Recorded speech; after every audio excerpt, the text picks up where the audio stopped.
Well, good afternoon, everyone. Thanks for joining us for another session this afternoon. We have with us Casey McCarthy. She rehabilitates, retrains, and finds great homes for hundreds of equine and farm animals in Texas, which is where she's joining us from today. To learn more about Casey, please check out her bio under the speakers tab. Today, she'll be talking to us about equine rehabilitation. So we welcome Casey. She did ask that if you have questions, go ahead and put those in the chat during the presentation, and I'll jump in and ask those questions while we're talking about that particular subject. So Casey, thank you for joining us today, and go ahead. Thank you. Hey, everyone. I'm excited to share with you some pointers for equine rehabilitation. It's definitely my passion, and I'm so grateful to be able to do this for so many horses throughout the years.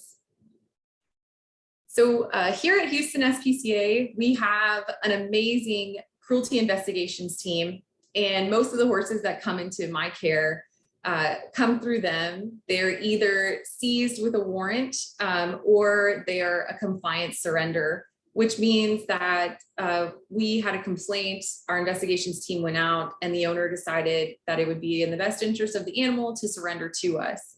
I also, as the equine manager, will take in owner surrendered horses when people call me. And then we do on occasion get horses that came in as strays from other local like municipal shelters who don't have the resources to care for them. So just some examples of where our horses come from and the varying conditions that we find them in. So when we get horses in, the first thing that happens is an assessment, and I highly recommend you get a good equine veterinarian on your team to assist with these things.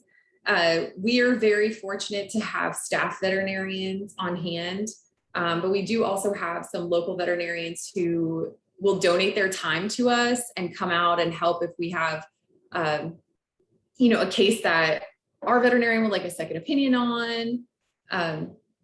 So when the horses come in, we do an overall health exam and assess them. Legally, they need a Coggins test since they have changed ownership. So we pull a Coggins test, fecal testing, and then based on the results of that, our vet and myself, we determine an appropriate deworming plan. Vaccinations, especially here in Houston, where we have a heavy mosquito population, we vaccinate with the Prestige 5 plus West Nile virus and rabies. Oral exams, we like to do that on intake regardless of their body score, just to have an idea of what's going on in their mouth. Sometimes they're too sick or weak or thin to really be sedated and actually have their teeth floated, but we at least get a baseline for what their needs are going to be. Same with a farrier care plan. We have an amazing farrier who shows up on time every 6 weeks for all of our horses. And we get a lot of cases that really require some expert trims and planning, and having a farrier who can work together with your equine veterinarian and read x-rays and come up with a plan for these guys is awesome. And then we also, based on the horse's condition when they come in, develop a plan for how we're going to feed them going forward.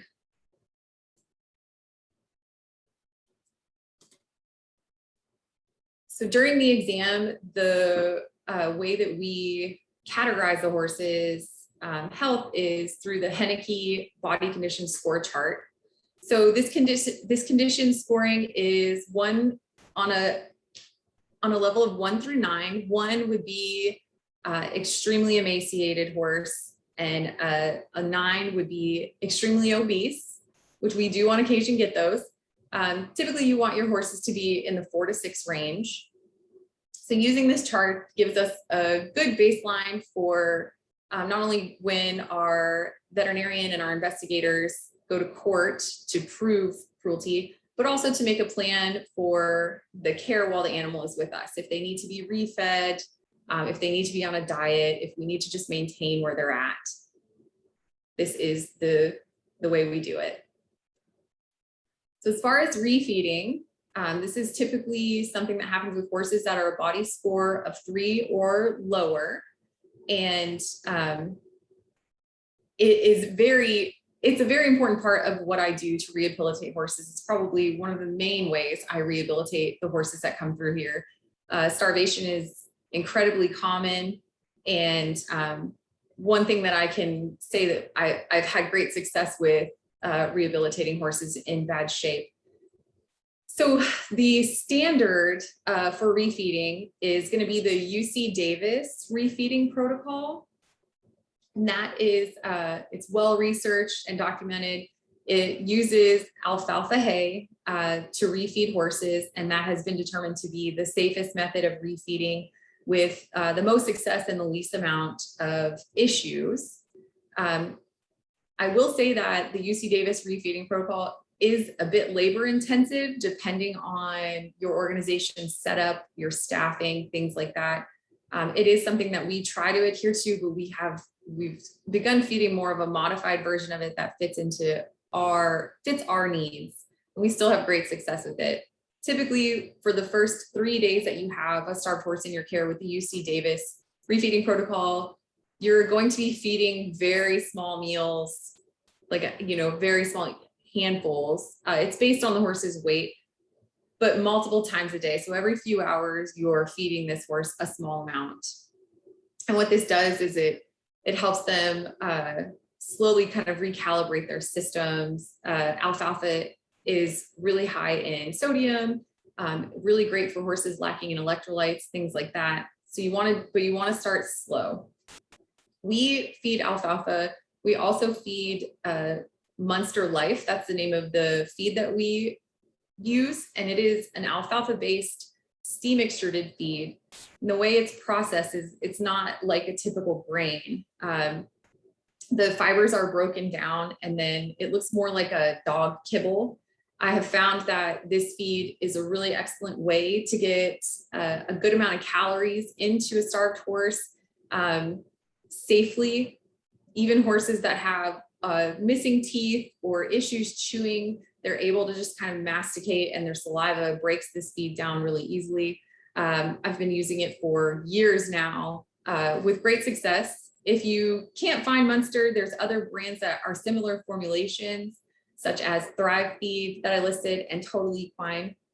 I highly recommend using this. We kind of start out small with alfalfa and with this feed, and then gradually increase the amount as the horses begin thriving. And then once we get them to a weight that we like, a body score 5, then we'll put them on a maintenance ration. And typically we switch them over to a more regular grass hay. Here we feed Coastal, we have fed Timothy in the past, just kind of whatever you have that's a little more cost effective. In my experience, refeeding horses typically takes 3 to 5 months of regular care and regular feeding. And one of the risks is refeeding syndrome, which can be fatal. So this is why it's important to have a veterinarian who is kind of on your team and helping you when you're refeeding, who's going to notice when things aren't going well. I will say that since I've been using this refeeding system, I've never seen refeeding syndrome, knock on wood. And I really like the UC Davis refeeding protocol, as well as using this alfalfa-based steam extruded feed. So I just threw in an example of a horse that recently was in our care. This guy, his name's Yosemite. He was a big horse. He was 15.3, and he's an AQH, a former racehorse, so big body guy. And you can see when he came to us, this was these photos on the left-hand side of the screen. This was February of this year, February 2021.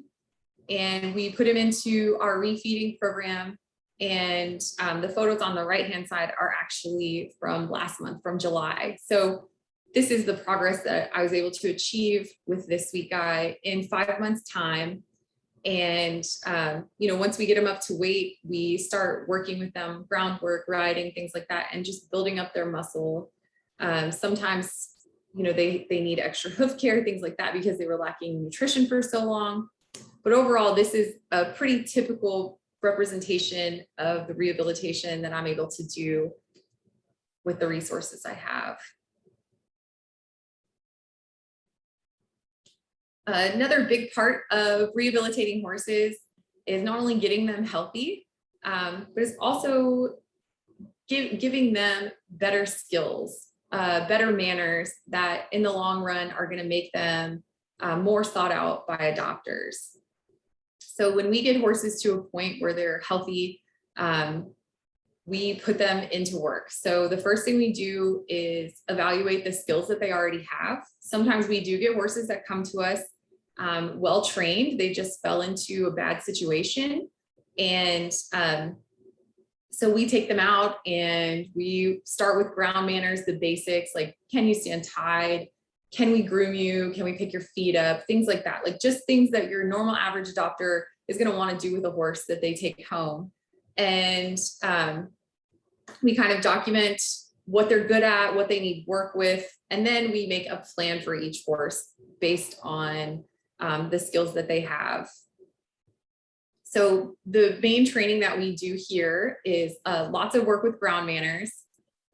We do start horses under saddle based on, my staff's skill set and what they think is appropriate. We've started probably 10 horses in the 3 years that I've been here, which I'm super proud of. And then a lot of stuff we do is like, it's called like tune-ups in the horse world, basically improving the skills the horses have, addressing behavioral vices. We get everything from, horses that don't like their feet handled to horses who've never even seen a person. So we do our best to kind of get them to a level where they're a good equine citizen and they're adoptable, and you feel good about sending them home with the average adopter.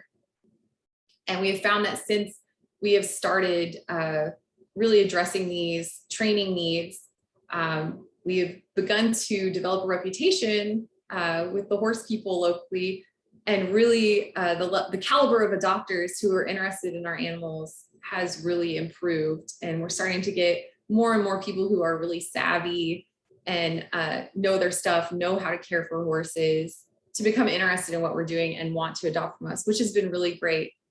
Having people who are knowledgeable about horses adopt from you makes your life a little easier, because when you do have horses who do need the extra work, the extra training, they understand that and are able to safely accomplish that.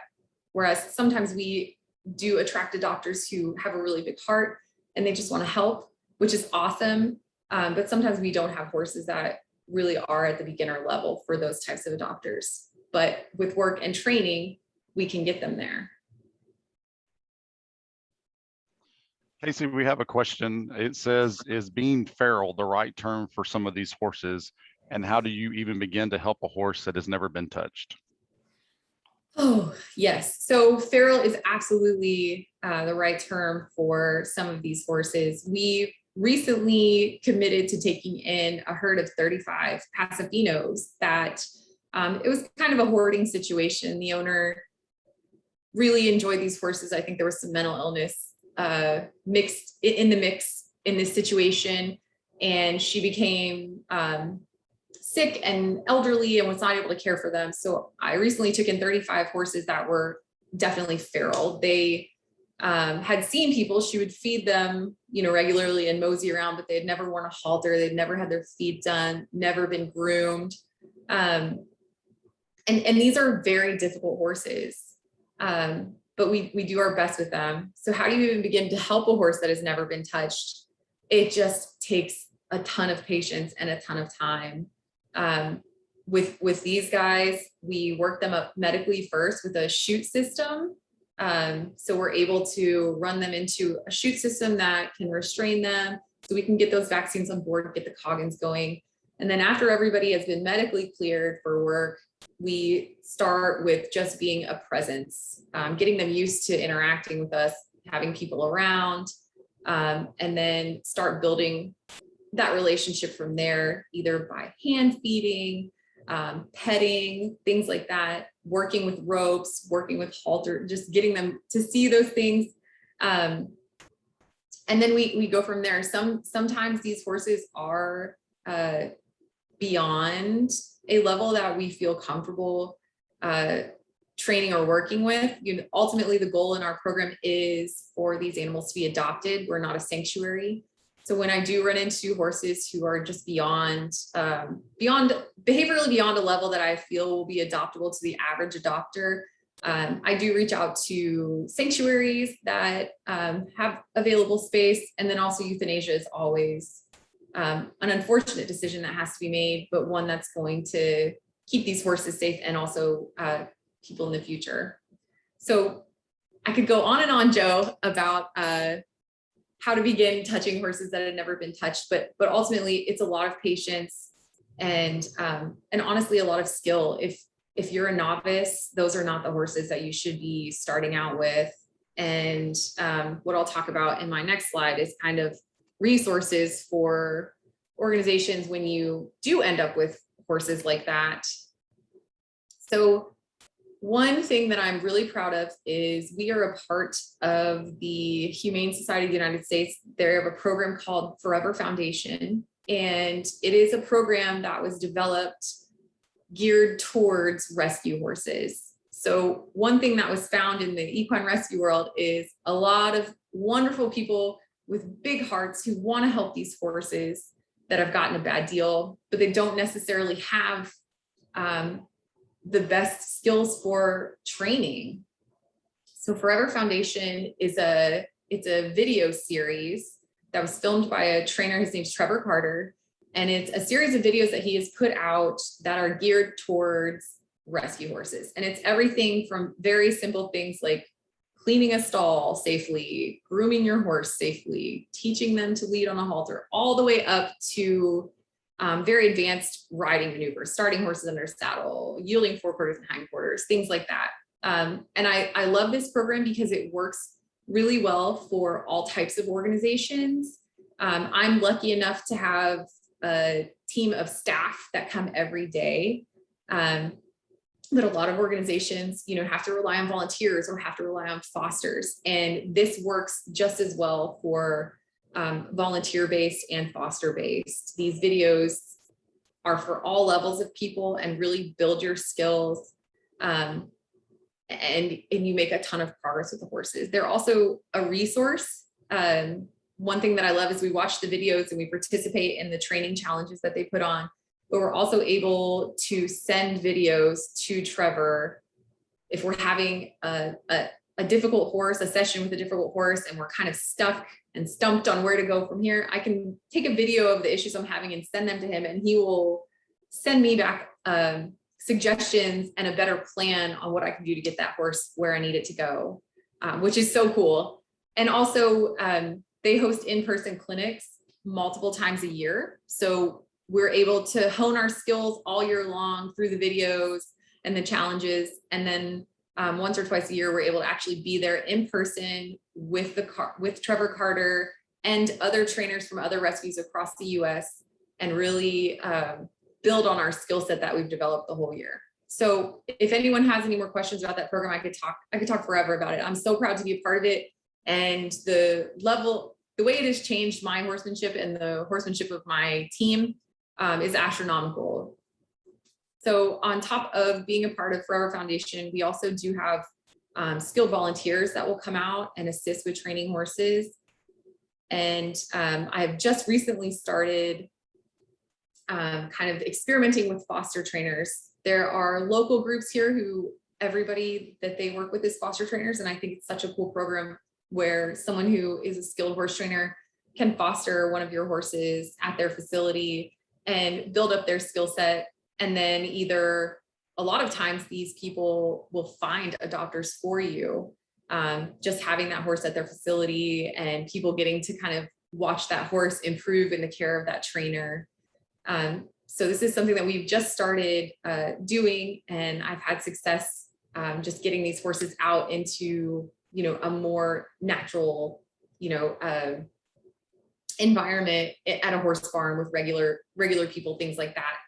Another thing that's really awesome that some organizations are doing are trainer challenges, where professional trainers will take their horses for anywhere from 90 to 100 days and give them a skill set, start them under saddle, and then they have a big expo and showcase what these horses have learned and make them all available for adoption. That's not something our organization does, but I do have some partners that will take horses from me for their trainer challenges. If they have more, on occasion, they've had more trainers sign up than they had horses available. So lucky for me, we kind of have a relationship. So I'm able to send our horses off to that to participate.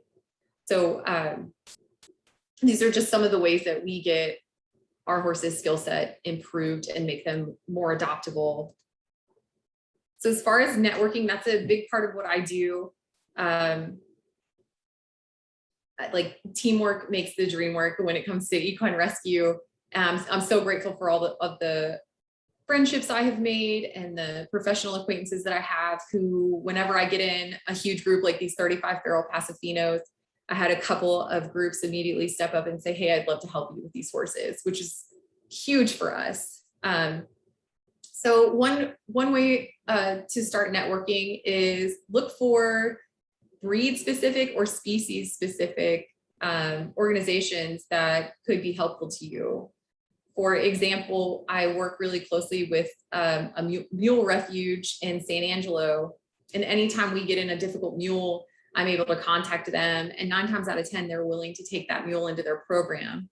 And we kind of have a relationship where when they end up with a horse in their program, since they are mule focused, they'll contact me and ask, hey, would you be able to take this horse into your adoption program? So we help each other out in that way. And that's been a really valuable relationship. I've also met amazing people through joining coalitions. An example would be the Homes for Horses Coalition. They have a Facebook group and also send out newsletters throughout the year. And then once a year, they typically meet. So you're able to network with people who do the same thing that you do across the country and share ideas and just overall network and get to know one another. And I've met lots of really amazing organizations through those types of things that I've either transferred horses to, have taken horses from, or even learned better ways of doing things that makes my life much easier. As far as local partnerships, it's kind of the same deal. Just reach out to people locally. I've met local rescues through other law enforcement organizations, or even just seeing what they're doing on Facebook. And those local partnerships have helped me, get horses into those trainer challenges, like I was talking about, things like that.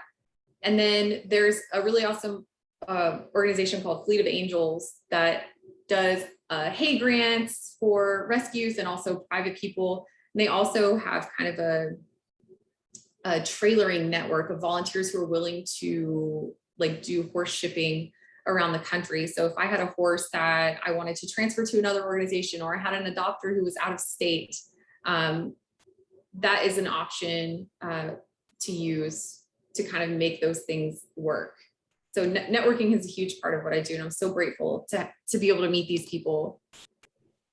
Okay, so we have another question here from Amanda. She says, do you deliver any of the wild horses to federal lands for free roaming, or are those areas overpopulated as is?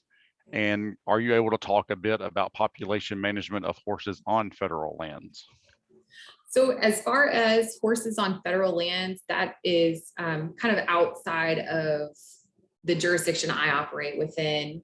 I can't really speak a whole lot to what's going on with the management of horses on federal lands. I have an understanding of BLM, the roundups that they're doing and things like that.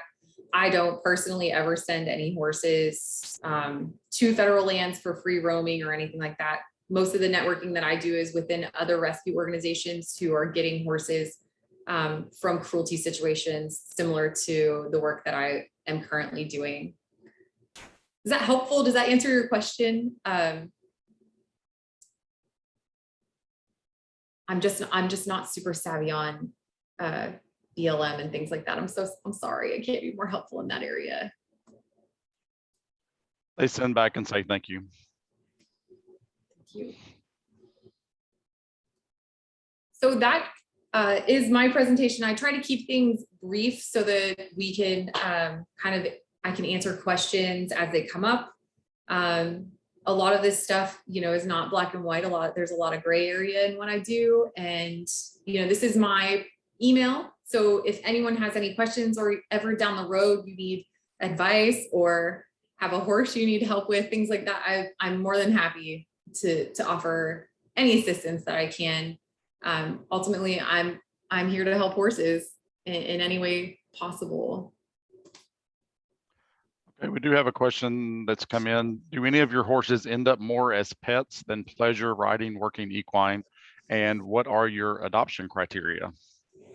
Yes, so a lot of our horses do end up as in the horse world, we call it companion only. So typically these horses have like an old injury, or they are a senior horse, or there's something going on with them that makes them not rideable. And we have great success adopting out horses like that. We call them companion only. And we do have adopters who, have a beautiful plot of land and they want an awesome horse to interact with and, to love on and to look at every day. And they're not necessarily into riding. So those unicorn adopters do exist and we get really lucky. As far as our adoption criteria, we have an online application that asks basic questions of our adopters. We want to kind of get an understanding for what they already know, what their goals are for the horse that they adopt, what resources they have. I want to know what veterinarian they have, what farrier they have, things like that. And those questions help us to match the horse to the adopter. So through an online application, that's the first step. And then the second thing we ask is for the adopter to come out and do a session with the horses that they're interested in so that we can kind of really get an understanding for their skill set and also how they interact with the horse. Honestly, sometimes the horse you want isn't the horse you need. And when you get them out in the round pen and kind of see how they communicate with the animal, we have such a good understanding of these horses, we're able to match them better. And we've had some really great success. So I don't like to judge people just by their application. I really like to get them out in person and interact with them and see their skill set and then see if we have an animal that fits their needs. That's kind of my adoption philosophy. And we do a lot of really great adoptions throughout the years.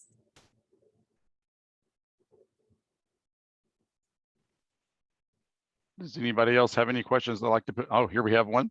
It says, what challenges do you face with legal requirements regarding abuse?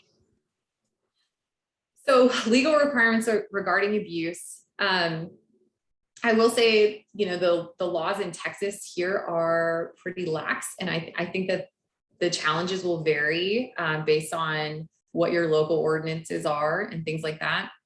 As far as legal requirements for abuse, that's not really the part of the job that I deal with. I'm lucky to work for an organization that has a Cruelty and Investigations unit. So they are the ones who are out every day, answering calls, going and checking on animals that we've received complaints on. And they are the ones who work with local law enforcement to gain those warrants. And then also they are the ones who go to court and gather evidence and present all of that to the judge. So that's kind of outside of my, I say that that's outside of my realm of expertise as far as legal requirements and what challenges we face. I will say though that our laws are pretty lax. So sometimes it makes things a little bit difficult for our investigators when it comes to abuse.